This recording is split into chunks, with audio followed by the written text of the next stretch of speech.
Сайн мэцгэнүүд 100 мэдээ сонины энэ 7 өдрийн таймыг сэтгүүлч Баяр Жавхлан лавж арганаар хүргэж байна. За, манай даваа гарагийн дугаарын амьдралын тойрог болонд маань төрүүлсэн бүхтээ өнсүүлсэн анхны засвал гээд Батмагнагийн засвал энэ удаагийн дугаарсаа бид нэр онцолж оруулсан байгаа тийм. Энэ үний хувьд юу ямар онцлогтой, ямар хүн юм бэ? Энэ талаар нь бас ярьж.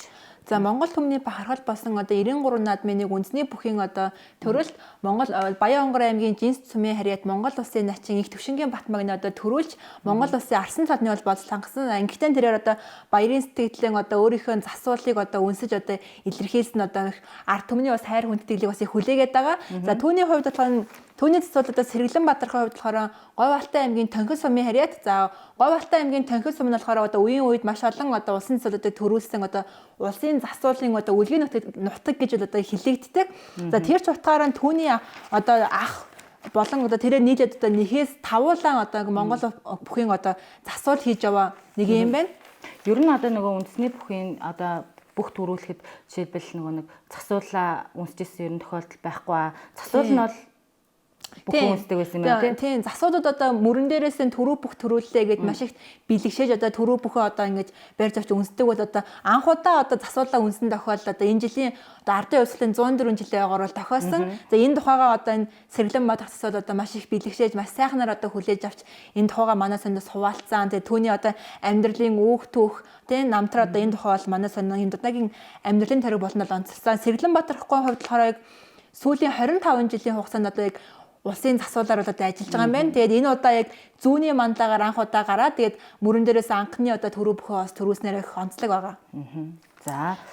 За манай даваа гарагийн дугаарын Leadership Forum болонд маань одоо Оросын албаны улсын Москвагийн их сургуулийн одоо орлогч захирал Ирина Давидовна гэдэг ийм эмэгтэйг бид нэр Leadership форум болондоо онцолж оруулсан байгаа. Ер нь Монгол оюутнуудын хувьд одоо Оросын албаны улсад суралцах ямар боломжууд байгаа юм? Москвагийн их сургуульд одоо ямар мэргэжлэр хэлсэн суралцвал ямар тэтгэлгүүд байгаа юм энэ гэд ер нь одоо юм боломжуудын талаар ярилцсан ийм ярилцлага болсон.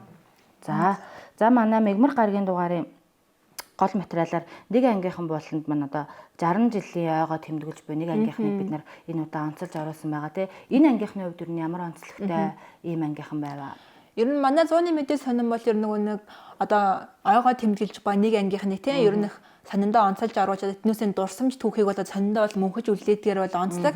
За энэ удаагийн Дундговь аймгийн одоо 10 жилийн сургуулийн 10 дугаар ангид төгссөн одоо сурагч маань 60 жилийн дараа одоо 80 насыг зооглож байгаа одоо өвөө эмээ болсон ч гэсэн одоо хүүхэд насныхаа дурсамж түүхийг одоо хүрнэлтэн манай энэ удаагийн дугаартал одоо гарснаар их онцлог байгаа. Энэ ангийн тухайд бол одоо 2 соёлын гавьяа тэтгэлтэн за нэг ардын багш за тэгээд нэг гавьяат малзууч төрсөн одоо их олон одоо энэ сайчуулыг төрүүлсэн их мундаг анги хамт олон байлээ. За ингэхдээ тэрэ зөвхөн 60 жилийн дараа уулзаж зогсоогүй 20 30 40 жилийн ойгоороо гэдэг дандаа үргэлж уулзаа тий дурсамжаа хүүрэлдээд бас ингээд дурсамжаа бас нэг нэгээр нэмээд ингээд яваад иддэг байсан маш их баялаг түүхтэй анги хамт олон байлээ. За 161 туулсан ийм одоо гавьяатай сайхан хүмүүсийг бид нэг ангийнхан болондоо одоо онцолж оруулсан байна. Өөрөөс одоо ийм ангийнхаа одоо түүх тойг тэмдэглэж байгаа ангийнхан ч гэсэн одоо манай ангийнхан болонд маань бас оролцох боломжтой тий. Тэгэлгүй яах вэ? Мегмар гарагийн дугаарын бас нэгэн одоо онцлог материалаар ус зайлуулах шугам Монголд болоо одоо гадаад улсад гэдэг ийм материалыг бид нар бас оруулсан байгаа. Одоо манай нийслэлийн хувьд одоо энэ жил нөгөө нэг зам засварын ажлуудыг одоо хийж байгаа тий. Гэтэл нөгөө нэг зам засварын ажил хийж байгаа ч гэсэн нөгөө зассан замууд дээр нь бороо орсны дараа ингээд маш их уснууд тогтоод байгаа. Тэгвэл одоо энэ нөгөө замын одоо чанарт ингээд одоо сүргээр нөлөөлдөг ийм юм байлээ. Тэгэхээр одоо зам засж байгаа ч гэсэн нөгөө нэг юм усны шугамгүйгээр ингэж хийгээд байгаа. Тэгвэл бусад одоо улс оронд бол хизээч ийм байдгүй нөгөө нэг зам засвар хийж байгаа л одоо усны шугамаа ингээд хамттан ингээд шийдээд явдаг тий. Гэтэл одоо манад ийм асуудал байхгүй байна. Тэгээд энэ маш их төсөв мөнгө гаргаж одоо замаа засж байгаа ч гэсэн одоо нөгөө зам нь нэг хідэн борооны дараа ингээд эвдрээд одоо мурсаад алга болчтой ийм бас баймааргүй байна гэдэг сэтгэв хүрээнд ер нь бол бид нар Монголд болон бусад улсад одоо зам засварын ажил болон ус зайлуулах шугам яг ямар байдгийг бэ гэдгийг онцолж оруулсан байгаа.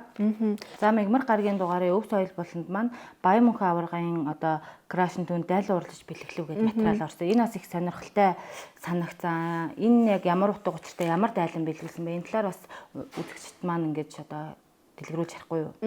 За энэ жил одоо Увс аймгийн одоо түүх 100 жилийн тохиож байгаа. За энэхүү 100 жилийн өмнөх босгон дээр одоо Монгол улсын хөдөлмөрийн баатар, Монгол улсын дархан авраг, Хорлоогийн Баян мөнхөд одоо түүнийг одоо хөндөж одоо дээдэлж явдаг нэгэн Завхан аймгийн Игэлжирийн нэгэн бүсгүй одоо өөрийн гараар дайлан уралдаж бэлгэлсэн. За энэхүү дайлнаас энгийн нэгэн дайлан бишээ.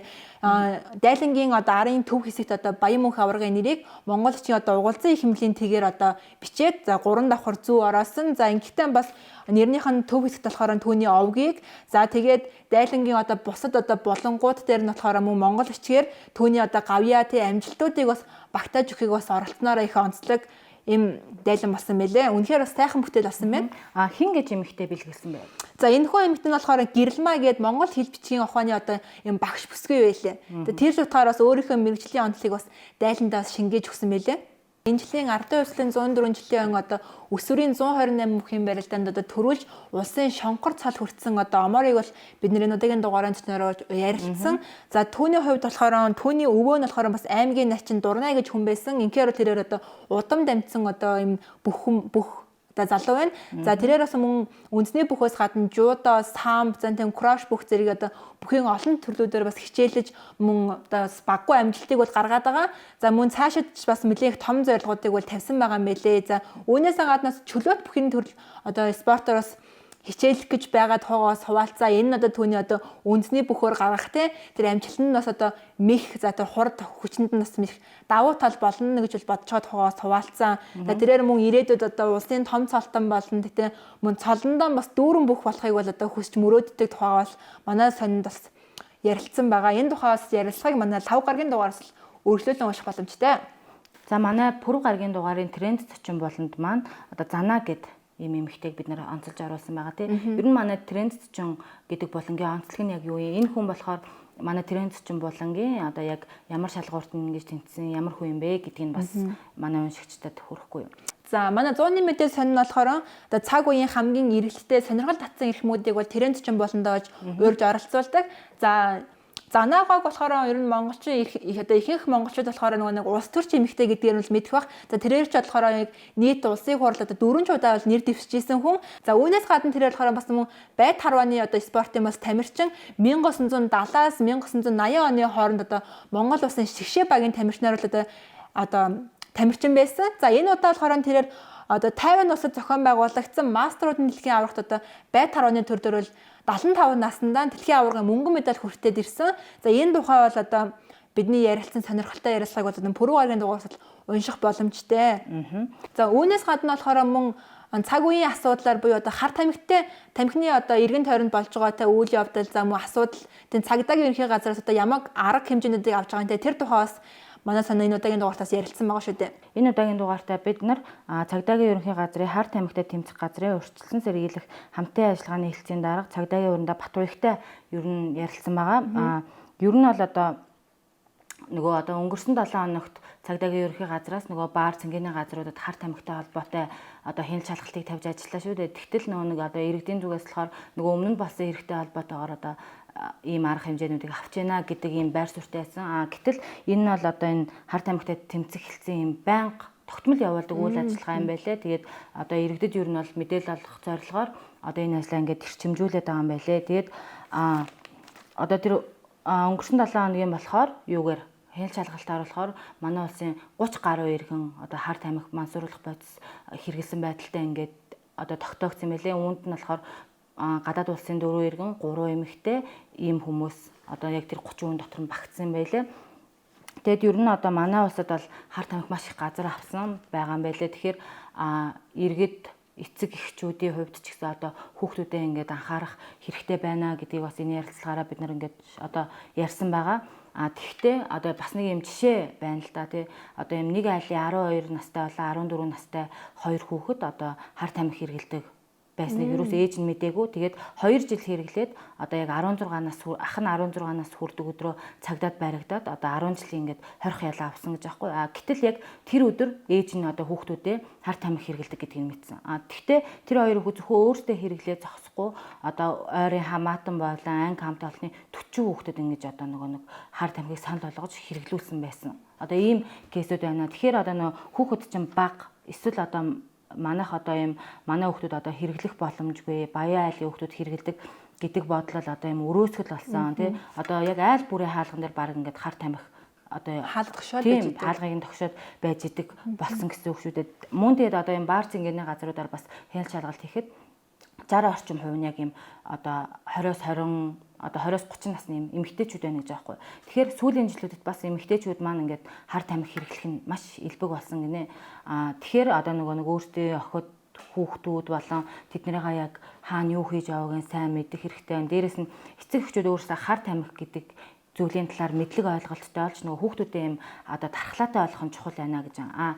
Хэрвээ танаа хүүхэд хар тамхи одоо ингээ хэрэгэлдэг гэдгийг мэдсэн тохиолдолд одоо энэ цагдаагийн ерөнхий газрын хар тамхитай тэмцэх хэлтэст холбогдоод одоо хэрэглэгч болчлоо гэдгээ ингээд хилээд одоо өөрт байгаа юм бүтээгдэхүүн бол ийм юмнуудаа ингээд өгөх юм бол одоо ял шийтгэл бол идэхгүй юм байлээ. Тэгээд нэг одоо цохих ёсныхон дагуу эмчилгээнд хамруулад ингээд эдгэрэх талаас нь арга хэмжээ авна. Одоо би ингээд ийм хэрэглэгч болчлоо одоо нэг удаа ингээд хоорлогдчихлоо ч юм уу ийм ингэж бодож явах юм бол та нар бас ийм нөгөө холбогдох газартай шүү гэдгийг бас энэ ярилцлаганд маань онцлон байгаа. За Баасан гарагийн дугаарт нь болохоор 21 аймгийн засаг дарга нарын одоо хөрөнгө оруулалтын мэдүүлэгтэй танилцсан шүү дээ. Энэ тухайгаа бас одоо нийтлсэн байгаа. Тэр тухай та бас бидэнд хаваалцаач. За манай санаа одоо төрийн 3 өндөрлөг болон жагсаалтаар орсон гишүүдийн хөрөнгө оруулалтын мэдүүлгийг одоо энэ 7 хоногт нийтлсэн байгаа. Тэгээд үүний дараа бид нар одоо энэ Баасан гарагийн дугаартаа 21 аймгийн засаг дарга нар ямар хөрөнгөтэй вэ гэдэг талаараас ингэж оруулсан байгаа. За ингээд бол одоо 21 аймгийн засаг дарга нарын хөрөнгө бол өмнөх оноос ер нь бол жоохон өссөн үзүүлэлттэй байлаа. Жишээлбэл одоо Сэлэнгэ аймгийн засаг дарга лавд орж ивч 527 сая төгрөгийн одоо юм өөрийн орлого нь 527 сая төгрөг. Баян үйлдвэрийн засаг дарга зангарын хувьд бол одоо автомашины тоо нь өмнөх оноос нэмэгдэж 398 сая төгрөгөөр үнэлэгдсэн гэж байна.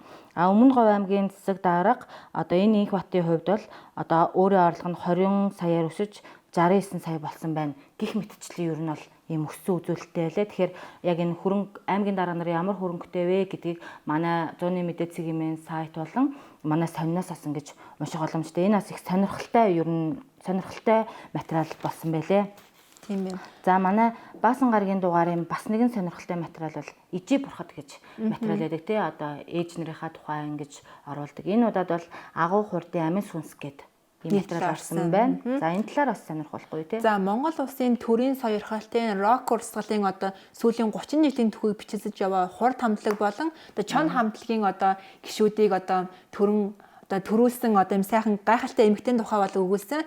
За Пам Жовгийн хувьд болохоор өөрөө бас ингээд дуулахтай, дуртай, дуучин болох мөрөөдөлтэй эмэгтэй байсан бол одоо харин хүүхдүүдэнд төв дэлхий одоо төв алгасаж одоо маш тийм өөрийн одоо дуу хоолойгоо хүмүүстээ хүргэсэн гайхалтай болсон дуучид болсон байна. Энэ тухай бол бас Баасан гарагийн дугаарт нь нийтлсэн байгаа. Ер нь одоо хурд хамтлагийг бас мэдгүй хүмүүс гэж бас байхгүй. Хурдын пэнүүд бол бас нэлээд тийм үнэнч тийм хамтлаг байдаг тий. Тэгэхээр нөгөө ээж нь одоо манай Пам Жавгаа болохоор ер нь хүүгүүдийнхаа нөгөө дууг ихэндээ юм ойлгодог байсан гинэ. Тэгээд одоо нэг удаа юм бүхэн өргөнд болсон тоглолтыг нь үзээд ер нь хүүхдүүдийнхаа одоо юм дууг сонсох дуртай. Түүнээс хойш л одоо хүүхдүүдийнхаа юм одоо үнэнч үзэгч болсон гинэ. Тэгэд одоо чон хамтлагийн жишээлбэл дэрмэгийн нэрийг дэрмэ гэдэг юм байлээ. Яагаад дэрмэ гэж дуудаг болсон бэ гэвэл нөгөө дэлчгэр шар гэдэг нөгөө нэг юм гэрээтэй байжгаад тэр нь нөгөө явцаар хагаад юм дэрмэ гэдэг нэртэй болсон. Тэр гээд одоо хүүхдүүдийнхаа тухай юм сонирхолтой зүйлийг ярьсан юм эмэгтэй лээ. Энэ эмэгтэй маань болохоор 10 эрэгтэй хүүхэд нэг эмэгтэй гэтэл нөгөө өөрсдийнх нь одоо төмөр замчдынх нь мэрэгжлийн ганц өвлсөн нь болохоор ганц охин нь одоо юм өглөөд одоо 7 хүүгэн нь болохоор одоо юм хөгжмийн ертөнцид ингэж одоо хөл тавин ажиллаж амьдарч байгаа юм хүмүүс байгаа юм байлээ. За үүнээс гадна манай одоо зууны мэдээ сонин Баасан гарагийнхаа дугаар бүрт одоо эмч зөвлөж ийгээд одоо болон оруулаад одоо маш одоо уншигчдад маш одоо хэрэгтэй мэдээлэлээс хүргэж байгаа шүү дээ. Энэ удаа бас ямар зочнос үйл ярилцсан бэлээ? Энэ удаа болохоор Монгол Хувиндаа аймлагийн эмч одоо чихний чих хамар хоолой эмчийг урьж ярилцсан байгаа. Ер нь одоо чихнийхээ сонсголыг хэрхэн хамгаалах юм бэ те? Ер нь одоо сонсгол бууралт яг юунаас болоод хэрвээ сонсгол буурсан тохиолдолд яг яах ёстой ингээд жишээлбэл чихвч зүүж одоо сонсгол нь буурсан тохиолдолд эргэс сэрэх магадлалгүй байт юм аа л да. Тэгэхээр чихчийг хэрхэн зөв зохистой ашиглах ёстой юм бэ? Тэгвэл чихний чинь ингэрэг хагарсан тохиолдолд яах ёстой энэ төр гэдэг юм одоо хүмүүст хэрэгтэй зөвлөмжүүдийг бас өгсөн байгаа. Зууны мэдээ сонины энэ логийн тамийн хүрээд өндөрлж байна. Дараагийн тамиар уулзлаа. Түр баяртай. 100 түүчэлэх 100 нэмэтээ сонин цаасан хэвлэл болон цахим хэлбэрээр уншигч танд хүрч байна. Иргэдээ өмөөч өвчин. Үндэсний өдөр тутмын сонин 100 нэмэтээ